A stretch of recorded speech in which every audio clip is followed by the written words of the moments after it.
Paano po ba manligaw sa isang babae? Natatakot po kasi ako. Magandang araw po sa ating lahat. Samahan niyo akong sagutin ang mensahe ng ating sender na si Sir Rodel from Bicol. At ito po ang mensahe niya. Idol, magandang araw po. Tawagin niyo na lang po akong Rodel, 34 years old, taga Bicol. Baka pwede ako makahingi ng tulong sa iyo, Idol. Hanggang ngayon po kasi hindi pa ako nakasubok na magkaroon ng girlfriend. Nahihiya kasi ako kapag katabi ko na ang isang babae. Pakiramdam ko, nagpuprusin ako at hindi ako makapagsalita. Nakatulong na sana ang makabagong teknolohiya. Ngayon, gaya ng cellphone, kaya lang, nagtry ako na manligaw sa isang babae. Pinagtawanan lang ako. Kaya simula noon, hindi na ako nanligaw pa. Paano ba talaga ang paraan, Idol, para makapanligaw sa isang babae? Maraming salamat, Idol. Always ko pinapanood ang mga video mo. Okay, magandang araw po sa inyo, Sir Rodel. Salamat sa mensahe, Sir, at sa tiwala. Halos kasing edad lang po tayo, Sir. So ngayon, diretso na po tayo dito sa katanungan mo. Paano ba manligaw sa isang babae? Medyo napangiti niyo po ako dito sa tanong niyo, Sir, dahil nasa makabagong mundo na po tayo. Halos lahat ng sulok abot na ng teknolohiya sa ngayon. Hindi ko po akalain na may mga tao pa pala na sa ngayon nahihirapan pagdating sa ganitong problema. Pero ganun pa man, Sir, mukhang seryoso naman itong tanong mo. Kaya sisikapin kong mabigyan kita ng mga diskarte at idea para sa tanong mo na ito. Unahin natin, Sir, itong nanginginig ka kapag katabi mo ang isang babae. Naniniwala ako dito dahil nasubukan ko rin ito noon. Hindi pa uso ang mga cellphone sa lugar namin sa time na yun. Siguro 16 years old ako kung hindi ako nagkakamali. Nasubukan kong parang naglock yung pangako at hindi makapagsalita habang katabi yung isang babae. Yung tipong hindi ko alam kung paano ba mag-umpisa sa usapan. Kaya kung hanggang sa ngayon, Sir, kung nararamdaman mo pa rin ito, ibig sabihin, hindi ka pa nga nagkakaroon ng girlfriend simula noon. Kasi dapat, kasing edad lang tayo, kung tutusin, na-unlock mo na sana itong takot na ito. At sabi mo, Sir, nag-try ka manligaw gamit ang cellphone, pero tinatawanan ka lang, ayun ang sabi mo.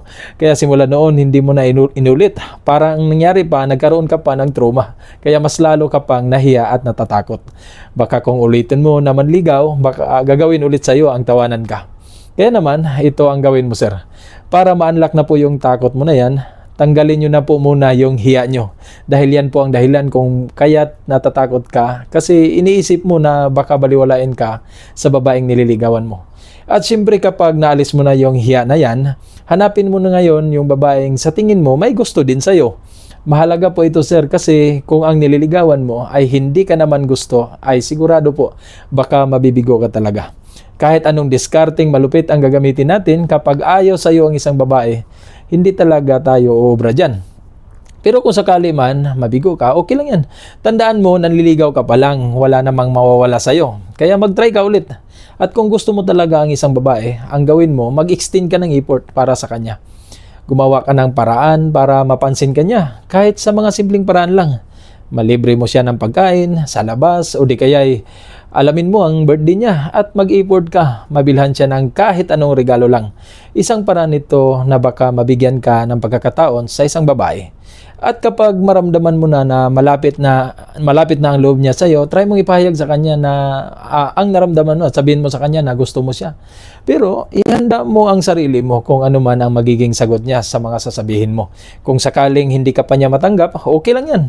Ang panliligaw parang sugal lang din yan. Lalo sa panahon natin ngayon, kailangan mo rin gumastos. Pero para hindi ka masaktan, huwag kang maghangad ng kapalit. Baka kasi tinatanggap lang din niya ang mga regalo mo bilang kaibigan pero hindi ka naman talaga niya gusto. Okay lang yan, subok lang ng subok. Tulad ng sabi ko, makatulong sa atin ang mga gadget. Pwede mo nang iparating sa isang tao o sa isang babae ang salubin mo gamit ang cellphone. Kung hindi mo kayang sabihin ito sa personal.